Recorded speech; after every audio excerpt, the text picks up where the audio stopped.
Գյուրջան Կասկադ, ցանկացած համեմատություն մեր օգտին է։ Տեղի է ունեցել Նիկոլ Փաշինյանի հեռախոսազրույցը Վլադիմիր Պուտինի հետ։ Վարչապետը Ռուսաստանի Դաշնության նախագահին տեղեկացրել է Հայաստանի եւ Ադրբեջանի միջև խաղաղության եւ միջպետական հարաբերությունների հաստատման մասին համաձայնագրի նախագծի տեքստի համաձայնեցման շուրջ մանրամասները։ Խաղաղության պայմանագրի ստորագրումից հետո դիտորդները դուրս կգան հայ-ադրբեջանական սահմանից միջազգային ատյաններում միմյանց դեմ ներկայացված հայցերը հետ կկանչվեն։ Սրանք այն կետերն էին, որոնք ամիսներ շարունակ Բաքվին իբր խանգարում էին խաղաղության պայմանագրի հաստատման համար։ Փաշինյանն էլ հաստատում է, ինչ որ պահից ակնհայտ է դարձել, որ չի հաջողվում ու չի հաջողվելու ունենալ իդեալական ձևակերպումներ այդ առումով։ Մենք նաև անվտանգության խորհրդի ֆորմատով ենք քննարկել եւ եկել ենք այն եզրակացության, որ այս պահին արկա բովանդակությունը կարող է համարվել այն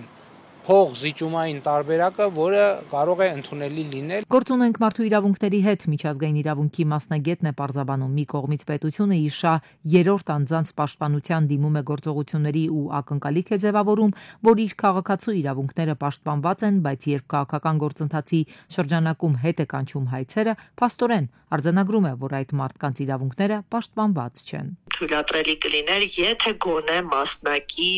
դրանց լուծման ուղղված քայլեր ձեռնարկված լինեին Ադրբեջանի կողմից եւ Հայաստանը օրինակ համարելով, որ մասնակիորեն հայցերը առարկա զուրկ են դարձել, որտեղ միջպետական համագործակցությունը եւ հարաբերությունների բարելավումը նպաստել է ինքնաբերաբար կամ առանց դատական գործընթացների խնդիրների լուծման, սա կարող էր ինչ-որ չափով լեգիտիմացնել։ Գործընթացը իրավական կլիներ որոշակի առումով ընդունելի, եթե Հայաստանը դատարանի միջոցով սահմանված կարգով հաշտություն կնքեր Ադրբեջանի հետ։ Այստեղ կլիներ միջազգային հսկողական մեխանիզմ։ Սա լեգիտիմ ճանապարհ է, բայց Հայաստանը ընտրեց արտադատական քաղաքական որոշման ճանապարհը։ Իրավապաշտպանը համոզված է, որևէ երաշխիք չկա, որ Ադրբեջանը կվարանի կրկներ նախկին հանցագործությունները կամ շարունակել բացեիբաց պնդել, թե Հայաստանը հետ է կանչել հայցերը, որովհետև անհիմն են։ Սա պետք է մեկնաբանել որպես քաղաքական քայլ, որը դեմ է արդարադատությանն ու ճշմարտությանը եւ այն արհեստականորեն միտված է խաղաղության օրակարգի սպասարկմանը այն պարագայում, երբ առանց անցումային արդարադատության ուզած անձանց իրավունքների վերականգնման հնարավոր չէ հասնել կայուն խաղաղության։ Թեև պաշտոնական Հայաստանը ձևակերպում է փողզիջում, այնուամենայնիվ Ադրբեջանը որևէ չի ունենում, հայտնվում է շահավետ դիրքում, իր հանցագործությունները մաքրվում են, իսկ Հայաստանը ունենում է միակողմանի կորուստներ, իրավական պահանջները, որոնք նաև պատմական փաստերի վկայություն են, փաստորեն հոդս են ցնդում։ Սա պարզապես բարոյական պարտություն է։ Անհետ կորած անձանց հարազատները կառավարության շենքի դիմաց բողոքի ակցիա են իրականացրել Հայաստանի Հանրապետության իշխանություններից պահանջելով միջազգային ատյաններից դատական հայցերը հետ չկանչել։ Այդ հայցերն ուղղակիորեն առնչվում են մեր իրավունքներին ու մենք նման լիազորություն կառավարությանը չենք տվել։ Մեզ համար ընդունելի չէ, որ մեր թշնամիներին հաճոյանալու համար միանձնյա որոշումներ են կայացնում։ Այդ միջազգային գանգատներով Նիկոլ Փաշինյանի իրավունքները չեն որոշվում, դրանցով որոշվում են հազարավոր մարդկանց իրավունքները։ Միջպետական հայցերից հրաժարվումից ինչ երաշխիք է տալու, ոնց են մեր իրավունքները իրականացվելու։ Այս հարցերի պատասխանն է, որ չունենք ու ընդհանրապես մի բան ունենք ասելու, որ ձեզ չեք լիազորել մեր անունից գանգատներից հրաժարվել։ ՄԱԿ-ի գրասենյակի դիմաց տարբեր հասարակական եւ քաղաքական ուժեր պահանջել են ՄԱԿ-ի ներկայացուցիչներին այցելել Բաքվում պահվող 23 հայ ռազմագերիներին եւ ներկա գտնվել նրանց նկատմամբ իրականացվող դատավարություններին։ Բաքուն Արցախի նախկին պաշտոնյաներին ծանր մեղադրանքներ է առաջադրել ցեղասպանությունից մինչեւ ահաբեկչություն ու ապօրինի զինված խմբավորումների կազմավորում։ Ինչ են ուզում մեր գերիները, ընդհանրապես մի բան, այս կառույցներից, ովքեր լուր հետևել ու հասկացել են, որ մասնակցեն այդ դատավարություններին, որպեսզի դա չլինի փակ, որպեսզի լինի կողմ, որը կասի կպատմի աշխարհին, թե ինչ է կատարվում այնտեղ, ինչ ֆարս է կատարվում այնտեղ, ինչ շինծու հատորներով մեղադրանք է ներկայացվում իրենց ազգի, իրենց ծնված հողում ապրելու համար պայքարած մարդկանց վրա։ Թեժ քննարկում ազգային ժողովում Երևանի եւ Բաքվի միջև խաղաղության պայմանագրի տեքստի շուրջ երկու կետերի համաձայնեցումը բազմաթիվ հարցեր է առաջացրել ազգային ժողովի ընդդիմադիր падգամավորների մոտ։ Հարց արտաքին գործերի նախարարին Ադրբեջանի հետ բանակցային գործընթացում Ադրբեջանի փոխզիջումը ո՞րն է եղել։ Մի ժամ հետո այն հայտարարությունից, որ դուք բոլոր ամեն ինչ համաձայնացրել եք, Ադրբեջանը երկու նախապայմանի մասին է խոսում։ Խաղաղության հաստատմամբ հենց այս տեքստով խաղաղության հաստատմամբ Հայաստանը դուրս է գալու մի մեծ եւ խորը ճահճից, որից դուրս չգալու պարագայում ընկղվելու ենք եւ թաղվենք։ Լեզվակռիվ սկսեց ընդդիմադիր падգամավոր Դանելյանի եւ արտաքին գործերի նախարար Միրզոյանի միջև։ Հայաստանի Հանրապետությանը պետք է խաղաղություն։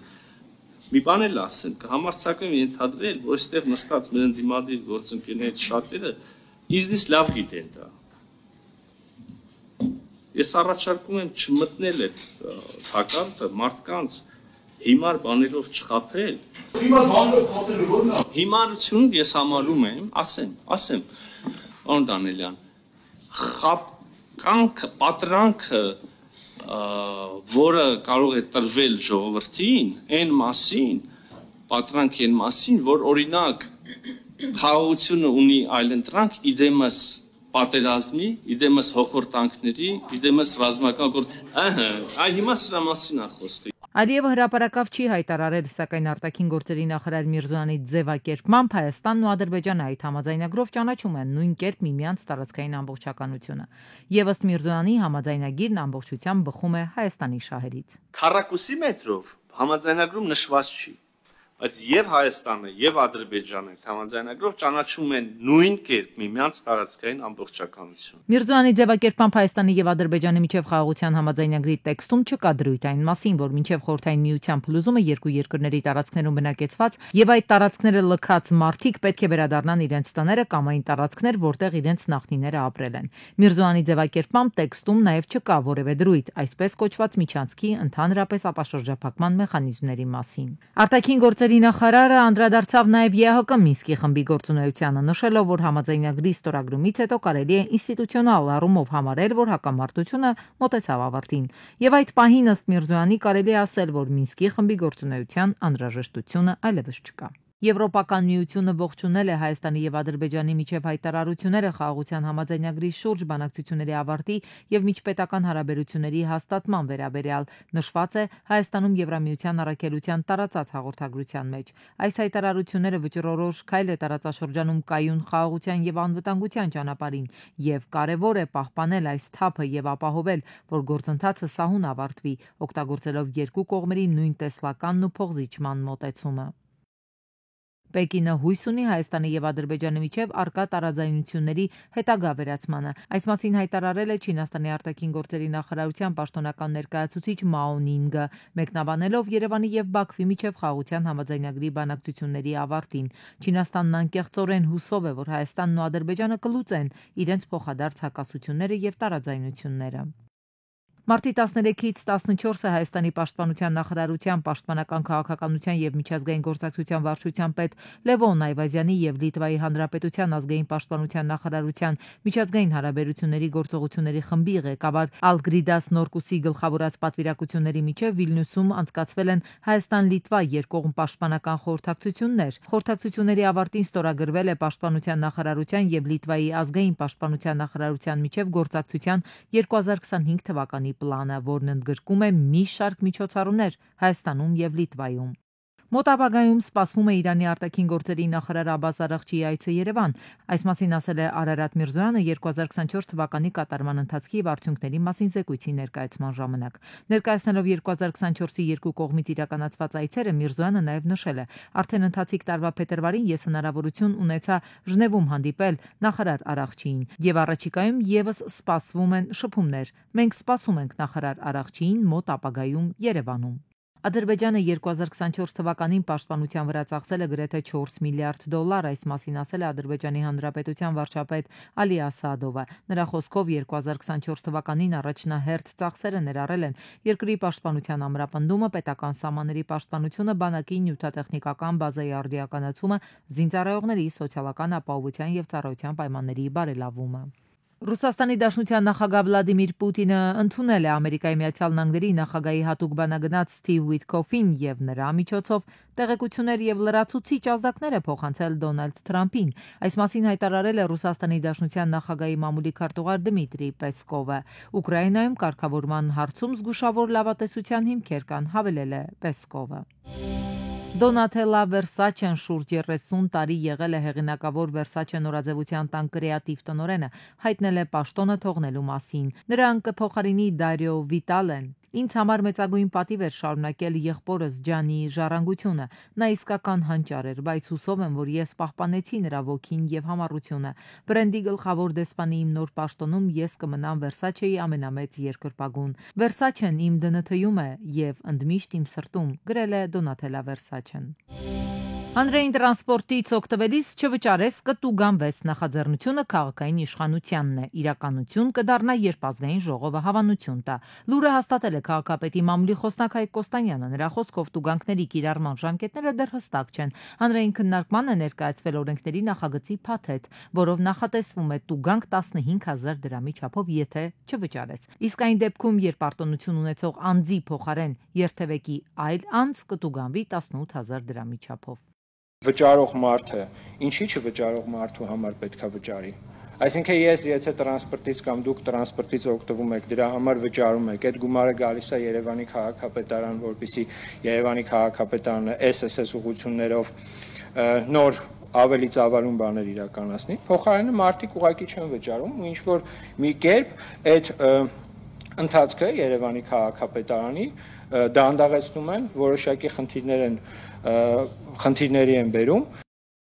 Նախորդ տարի շուկայի վերահսկողության տեսչական մարմինը թանկարժեք մետաղների մանրածախ 129 վաճառակետերում ստուգումներ է իրականացրել։ Առաջին եռամսյակում 26% խախտումներ են հայտնաբերվել հարգադրոշմի հետ կապված։ Տեսչական մարմնի լաբորատորիաների աշխատանքը տվել է ցանկալի արդյունքը, վերջին եռամսյակում ընդամենը 2%-ի դեպքում են խախտումներ հայտնաբերվել։ Երբ որ հարգորոշողը ընդամենը կոպեկներով հարգադրոշում է, օրինակ 500 դրամ մեկ հարգորոշման համար ինքը գումար է գանձում, իսկ անհամապատասխանության դեպքում տվյալ հարգորոշող կազմակերպությունը 1 միլիոն դրամ վարչական պատասխանատվության է ենթարկում։ Դրանից հետո բնականաբար ինքը կձգտի, որ նմանատիպ խախտումներ տեղի չունենան։ Հանրապետությունում նվազել են նաև գազի ու բենզինի թերլիցքավորման դեպքերը։ Գերատեսչության ներկայացուցիչն ասում է, սա ի շնորհիվ հետևողական աշխատանքի է։ Նախորդ տարի հեղուկ գազի լիցքավորման ոլորտում գրանցվել է թերլիցքավորման 18, ԱԳԼՃԿ-ներում 5, բենզալցակայաններում 8 դեպք։ Նախկին 50-ից 100,000 դրամ տուգանքներն էլ բարձրացել են, տնտեսվարողների զսպաշապիկն են ամրացրել։ Այժմ նույն չափագիտական կանոնների խախտման դեպքում կոնկրետ թերլիցքավորումը լինի կամ չստուգաչափված չափամիջոց, ստուգմանը նախորդող եռամսյակի շրջանառության 1% գումարած 200,000 դրամ տուգանք է, որոշ պարագաներում տնտեսվարողներ կան, որ մոտավորապես 30-40 միլիոն վարչական պատասխանատվության են ենթարկվում։ Նախկինում ստուգայցերից առաջ 3 օրվա ընթացքում տեսչական մարմինը ծանուցում էր տնտեսվարողներին ստուգման մասին։ Այժմ տնտեսվարողը նման ծանուցում չի ստանում, այցը լինում է անակնկալ ու անհնար է դառնում խախտումները թաքցնելը կամ ժամանակավորապես շտկելը։ Մենք այն գլխից, այսպես ասած, մոտավորապես մի 80%-ով գիտենք, որ տվյալ տնտեսվարող սուբյեկտները խախտումներով են աշխատում։ Եվ մենք թիրախավորում այդ տնտեսվարող սուբյեկտներին։ Բացի դրանից մենք տարեկան բացի ծրագրային ստուգումների ստանում ենք նաև բողոքներ նույն խաղալիքների ոլորտում, ցանկացած ոլորտում եւ գոյություն ունի կառավարության սահմանված կարգ բողոքների հետ կապված եւ այդ կարգին համաձայն, երբ որ ստուգումներ են ստուգման հիմք է հանդիսանում տվյալ դիմում բողոքը, մենք անմիջապես իրականացնում ենք ստուգում եւ համապատասխան խնդիրը լուծում է ստանում։ 85-20-ը շուկայի վերահսկողության տեսչական մարմնի թեժ գիծն է։ Քաղաքացիները կարող են իրենց բողոքներն ու հարցերը ներկայացնել հենց այս հեռախոսահամարով։ Տեսչական մարմնից միայն խնդրում են ապրանքի հետ վերադարձի հետ կապված հարցերով իրենց չդիմել։ Դա տեղական ինքնակառավարման մարմինների ենթակայության տակ գտնվող հարց է։ Քրեակատարողական հիմնարկներում ինքնավնասման դեպքերն ավելացել են նախորդ տարի 205 բանտարկյալի հետ կապված 626 նման դեպք են արձանագրել պատասխանատուները, այդ թվում նաև 101 բանավոր հայտարարություն ինքնավնասման պատրաստվելու մասին։ Քրեակատարողական պաշտոնյան դեպքերի աճը նախ եւ առաջ պայմանավորում է այն հանգամանքով, որ հենց նախորդ տարի ազատությունից զրկված քաղաքացիների թիվը մեր երկրում ավելացել է։ Ամենաշատ ինքնավնասումների դեպքերը արձանագրվել են Արմավիր եւ Նուբարաշեն քրեակատարողական հիմնարկներում։ Եթե մենք բաց ենք թողում այն հանգամանքը, որ այդտեղ պահվում ամենաշատ անձինք են պահվում, ազատությունից զրկված անձինք, մյուս հնարավոր բացատրությունը այն է, որ այդտեղ պահվում են հիմնականում կամ կալանավորված անձինք, ովքեր էլի խցային պայմաններում են պահվում, կամ բարձր անվտանգային գոտում կամ միջինի խիստ անվտանգային գոտում պահվող անձինք, որը էլի ենթադրում է խցային պայմաններ։ 205 ինքնավնասումներից 144-ը կալանավորի, 61-ը դատապարտյալի կարգավիճակ ունեցողներն են կատարել։ Ալեքսանյանը նշում է, որ ներկայացվող վիճակագրությունը գրեթե միշտ այս տեսքն է ունեցել։ 24 թվականին առաջին տեղում գտնվել է դատապարտյալների հիվանդանոց, քաղաքացիական բժշկական կենտրոն տեղափոխվելու ցանկությունը, առողջական, դեղորայքի եւ բուժանձնակազմի հետ կապված խնդիրներ եւ պահանջներ։ Երկրորդ տեղում նյարդային լարվածություն, հոգեկան անկայուն, անհավասարակշիռ հոգեվիճակ գտնվելն է որպես բարձրաձայնված պատճառ եւ երրորդ մեծ խումբը դա քրեակատարողական հիմնարկի կամ ծառայության կողմից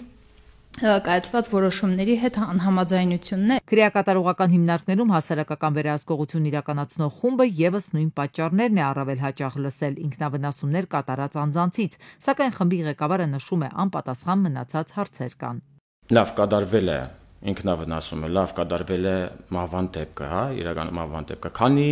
քրեակատարողական հիմնարկության աշխատագիծ է պատժվել, քանի քրեական գործ է հայտարարվել եւ ինչ իրավիճակում է գտնվում այդ քրեակատարողական հիմնարկությունը։ Մարդը խցի մեջ է, իր մատները կտրում է, օրինակ եմ ասում, հա, ինքնավնասում է կատարում։ Որտեղից այդ մարդուն այդ գործիքները։ Եթե այդ մարդը հոգեգան խնդիրներ ունի, ինչի այդ մարդու հոգեգան խնդիրը չի քննարկվել։ Քրեակատարողական պաշտոնյան տեղեկացնում է, որ ինքնավնասումներն ազատությունից զրկվածներն ամենաշատն իրականացնում են ածելիով, որն իրենց տրամադրվում է հիգիենայի համար, եւ հիմա նոր փոփոխություն կա։ Ծառայության պետը կարող է որոշել պարտադիր տրամադրվող այդ առարկան չտալ վերջինիս, եթե նրա մոտ ինքնավնասում կատարելու ռիսկը բարձր է։ Ալեքսանյանն այստեղ նաեւ հիշեցրեց, ռիսկի կառավարման գործիքակազմ են ներդրել բոլոր քրեակատարողականներում։ Դրա արդյունավետության վերաբերյալ դեռևս մնում են մտահոգություններ, այստեղ շատ է կարևորվում հոգեբանների աշխատանքը, շատ է կարևորվում, իսկ մենք ունենք թափուր հաստիկներ հոգեբանների, նաև Տիկին Ալեքսանյանը նշեց, որ վերջին տարիներին ավելացել է ազատությունից զրկված անձանց թիվը ու ոչ բավարար քանակ ունենք հոգեբաններ։ Շատերը ասում են, որ դա ժամանակի վատնում է։ Բարեփոխումների համար համապատասխան քննարկումները Ցողիկ Ալեքսանյանը նշեց, որ շարունակվում են, դեռ պետք է հասկանան լավագույն լուծումները որոնք են։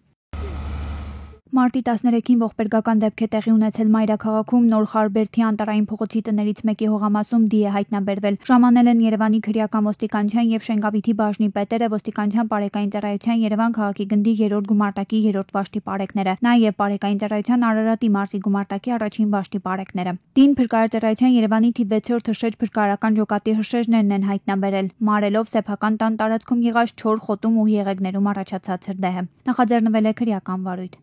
Դեպքի վայր ժամանած Երևանի 103 շտաբ օգնության բժիշկների հերթապահ խումբը արձանագրել է մահը։ Մարտի 13-ին Երևան-Գյումրի ճանապարհին բախվել են Hyundai Elantra եւ տուֆ քարով բարձված զիլ բեռնատարը։ Դրանք թափվել են, 1 հոգի տեղում մահացել է, իսկ 1 հոգու օպերատիվորեն ժամանած Մարալիկի շտաբ օգնության բժիշկները տեղում առաջին բուժօգնություն են ցուցաբերել, հետո տեղափոխել Մարալիկ բժշկական կենտրոն։ Ժամանել են ոստիկանության բարեկային ծառայության Շիրակի մարզի գումարտակի 2-րդ վաշտի 3-րդ դասակի բարեկները։ Ի դեպ քննիչները մեքենայի սրահում հայտնաբերել են խոշոր չափի գումար, ինչպես նաեւ տարբեր արտարժույթներով գումարներ բեռնախցիկում։ Դեպքի վայրում զննություն կատարելու ժամանակ ՀՀ քննչական կոմիտեի Շիրակի մարզային քննչական վարչության Անի եւ Արթիկի քննչական բաժնի քննիչները, բաժնի պետի եւ ՀԳԳ երկու ավագ քննիչների գլխավորությամբ ավտոմեքենայում հայտնաբերել են խոշոր չափի տարբեր կապոցներով գումարներ։